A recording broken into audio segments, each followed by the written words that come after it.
দেখুন কালকে মিডিয়াতে, দেখান টিভিতে।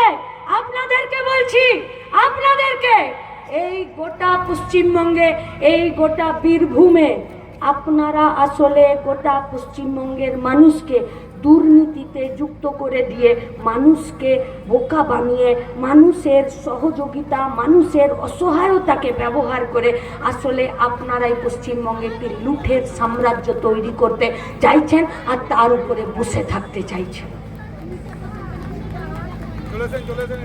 কিন্তু লুঠের সাম্রাজ্যের চেয়ার তো শক্তপোক্ত হয় না, মানুষ টান মারছে। মানুষ স্কুলের দাবি করছে, মানুষ রাস্তার দাবি করছে, মানুষ আইসিডিএস এর দাবি করছে, মানুষ এলাকায় এলাকায় নিজের রেশনটা যাতে নিজের পাড়াতে পায় তার দাবি করছে। আমাদের মায়েরা লোকের বাড়িতে কাজ করে, আমাদের মায়েরা ক্রেসারে গিটিগুলোকে, চিপস্টোনগুলোকে মাথাতে একটা বালতিতে, একটা গামলাতে ভরে এক জায়গা থেকে আরেক জায়গা যায়।